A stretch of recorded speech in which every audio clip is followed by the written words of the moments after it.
We have some breaking news to report. A major staff shakeup at the White House just announced via Twitter, and you're looking at a live picture of Air Force One. We expect President Trump to emerge any moment there, but let me tell you what we know. President Trump just now tweeted, quote, "I am pleased to inform you that I have just named General Secretary John F. Kelly as White House Chief of Staff. He is a great American." Kelly is the current Secretary of Homeland Security, and this means that Chief of Staff Reince Priebus is out. Ed O'Keefe of the Washington Post will be joining me momentarily, but I'll tell you, this is the culmination of a couple of days of real drama and a power struggle within the White House between the White House's new Chief of Communications, Anthony Scaramucci, and Reince Priebus. Yesterday, Scaramucci went on cable television and implied that Reince Priebus is behind some of the leaks that the White House has been experiencing. He later called a reporter at the New Yorker, Ryan Lizza, and went on a profanity-laced tirade in which he again targeted Reince Priebus. So all along, we have been waiting to see how President Trump would weigh in. And again, he weighs in, as he often does, via tweet, announcing that one of the most key positions on his White House staff has been abruptly replaced. John F. Kelly is currently serving as the Homeland Security Secretary. Scaramucci, we have not heard from him yet, but again, you are looking at a live picture of Air Force One, where we expect President Trump, he just about an hour ago or 2 hours ago spoke in Long Island, New York about the need to tackle MS-13, an El Salvadorian gang. Ed O'Keefe is a Washington Post congressional reporter and CBS News political contributor joining me now. Ed, what's your reaction? What are you hearing? Well, I mean, Stephanie, it was a week ago that Sean Spicer was announced to be leaving the White House, and we believed at the time that that was the start of a trend. And at this point now, that's 3 people who've been ousted or at least reassigned at the White House in a week. Sean Spicer, his deputy Mark Short, and now Reince Priebus, who was Spicer's protege. They ran the Republican National Committee together. They organized the 2016 presidential campaign cycle, essentially, for the GOP. And Priebus has been, of course, Chief of Staff now for the last several months. I'll say this, as I've said before, when we've talked about the potential for Priebus to go, this is going to cause great concern for Republican lawmakers on Capitol Hill who've seen Priebus as one of the only sort of responsible adults who understands Washington, or the swamp, as the president might call it, and who they've seen as one of their sort of main emissaries to the White House from Capitol Hill. Priebus didn't have much Capitol Hill experience, but he knows members of Congress by virtue of his former role as party chairman, right. And he's close with House Speaker Paul Ryan. So for him to go, that's going to cause great consternation.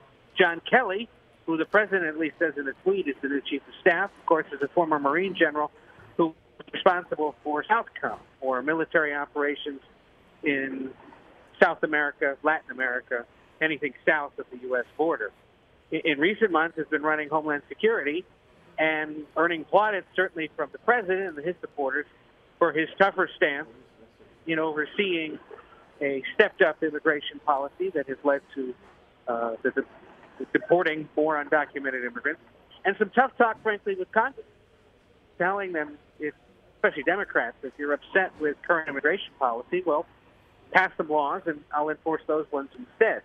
It's kind of a tough pill for some of his congressional critics to swallow, but it's the kind of straight talk and tough talk the president certainly admires. Yeah, take us back to people that might not have been following the drama that we've seen at the White House unfold publicly, very publicly, in the last couple of days. Ed, bring us back to how we got to this point where the Chief of Staff kind of unceremoniously, it's announced on Twitter by the President of the United States that his Chief of Staff is leaving.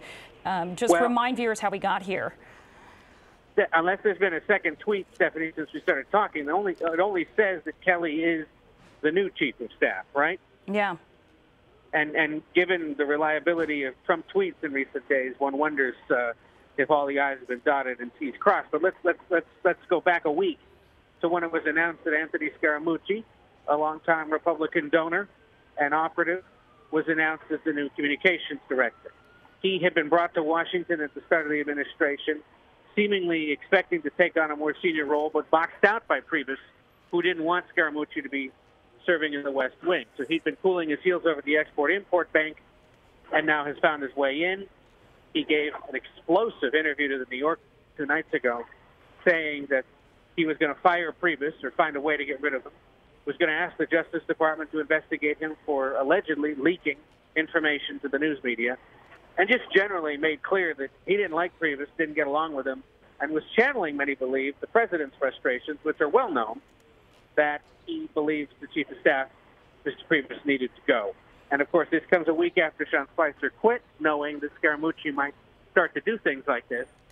And here we are a week later, and it looks like Priebus may also be on the way out. But the reason I couch this as some skepticism is, remember, on Wednesday morning, the president used Twitter to suggest he was going to be banning transgender people from serving in the military.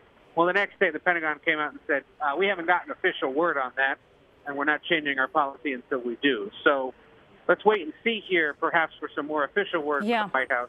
Well, just one more tweet. We do have a second tweet, came down at about 6 minutes ago from the president. It just continues with his praise of John F. Kelly as a, quote, great leader. John has also done a spectacular job at Homeland Security. He has been a true star of my administration. Again, no language here thanking Reince Priebus, who's been serving in the administration just for 6 months. Ed, will you stand by for a second, because I want to bring in Steve Chaggaris, CBS News' political director. Hey, Steve.